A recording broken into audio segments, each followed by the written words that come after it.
আসসালামু আলাইকুম বন্ধুরা, আমি রাস্তা দিয়ে হেঁটে মার্কেটে গিয়েছিলাম ঘুরতে। আল্লাহ, এত রৌদ্র আনি আমার এত রোদ এত গরম লাগতে বুঝতে পারবো না।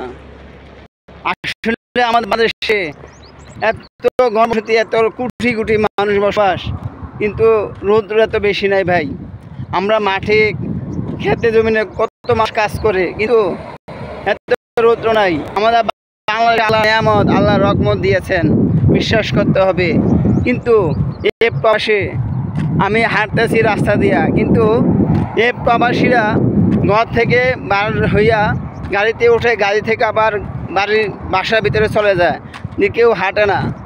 এই রাস্তায় আমি একা হাঁটতেছি, দেখুন কোনো প্রবাসী রাস্তা দিয়ে হাঁটে না, এত গরম। ওরা গাড়ি দিয়ে চলে, আর যদিও দুই একজন দেখা যায় রাস্তায় আমাদের মতো বাঙালি। আসলে ভাই, আল্লাহর নেয়ামত কোথায় দিয়েছে আল্লাহ ভালো জানে। আমি মনে করি আমাদের বাংলাদেশি আল্লাহর নেয়ামত বেশি, কারণ আমরা যেভাবে রাস্তায় লক্ষ লক্ষ মানুষ চলাচল করে, হাঁটাহাঁটি করে, যদি প্রবাসীর মতো এমন রৌদ্র হতো তাহলে কোনোদিনও পারতো না। এই কারণে আমি আল্লাহ দরবারে শুকরিয়া জানাই। আলহামদুলিল্লাহ, আলহামদুলিল্লাহ।